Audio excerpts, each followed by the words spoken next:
Today, my partner and I are arguing that a public college education should be free for all students. We are defining college education as attending 2- and 4-year institutions, including trade schools that are offered through community colleges. Our point number 1 is receiving a college education is by and large necessary for upward mobility in the U.S. economy, and as a nation, we have a lack of qualified candidates for many positions that require post-secondary education. Free public education will help bridge that gap. Anthony Carnevale, professor at Georgetown University, found statistics in 2013 that shows that the majority of the current job market will need to be college educated. He has found that by 2020, 65% of all jobs in the economy will require post-secondary education and training beyond high school. In addition, the United States will fall short by 5 million workers with post-secondary education at the current production rate by 2020.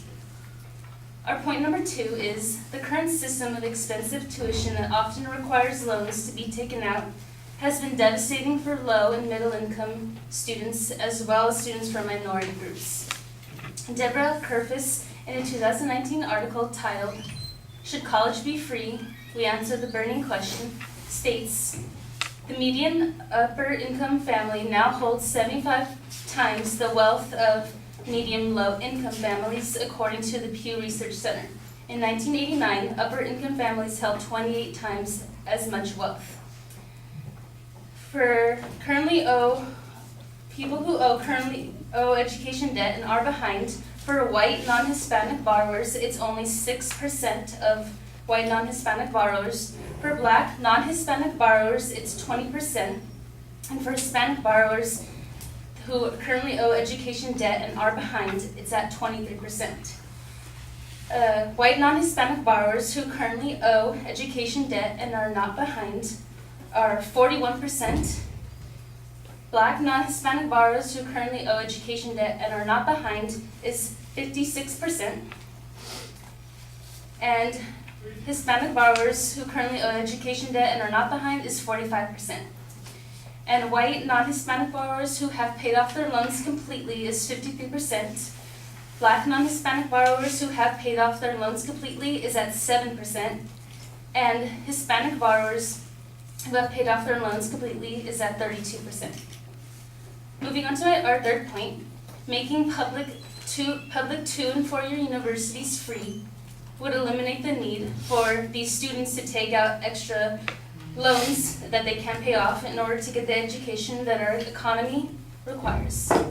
Our society continues to emphasize and push young adults to get a higher education because certain jobs that pay well require specific and exact knowledge, such as doctors, nurses, professors, lawyers, etc. By receiving a college education, students can achieve upward mobility. Amelia Josephson, in her 2018 article titled, "The Average Salary by Education Level," found the differences in annual pay and the unemployment rate for different types of degrees. If you have less than a high school diploma, your annual income is around $26,000 per year, with the unemployment rate being at 8%. If you have a high school diploma, you're going to be making around $35,000 per year, with the unemployment rate being at 5.4%. If you have some college degree but didn't complete college and did not receive a diploma, you're going to be making around $38,000 per year, and the employment rate is at 5%. If you have an associate's degree, you're going to be making around $41,000 per year, with the unemployment rate being at 3.8%. If you have a bachelor's degree, you're going to be making around $59,000 per year, and the unemployment rate is at 2.8%. And finally, if you have a master's degree, you're going to be making around $70,000 per year, and the unemployment rate dropping drastically to 1.7%. My fourth point is loans are severely affecting the financial future of college graduates and, by extension, the economy. As I mentioned previously, there are varying different types of students that go into these 2- and 4-year colleges.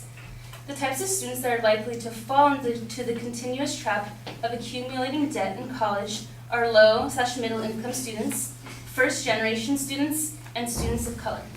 With the reality of student debt and loans being thrown at them, they are less likely to attend the colleges that they initially dreamed of for their major that they want, or even attend college at all because they are afraid that they can't pay off their loans. In a statistic titled U.S. Student Loan Debt Statistics for 2019 by LendingTree in February of 2019, they found the average student loan payment among those not in deferment is $393. Remember that this payment is made in addition to rent, car payments, other debts such as credit card debt, insurance, and other day-to-day expenses. Deborah Kerfus argues that the extreme increase in college costs means that fewer and fewer low-income students can attend college, and the wage gap grows larger. And those who do manage graduate with crushing student loan debt. When people graduate with heavy student loan debt, it understandably decreases the probability of owning homes, getting married, having children, and accumulating wealth. We suggest that the U.S. adopts a policy for loan forgiveness and free public college tuition. We propose the course of action following Senator Elizabeth Warren's plan to implement a 2% annual tax on citizens worth $50 million or more. This would generate the trillions of dollars within a 10-year period that are required for students to attend these public 2- and 4-year colleges, as well as pay for national student debt forgiveness.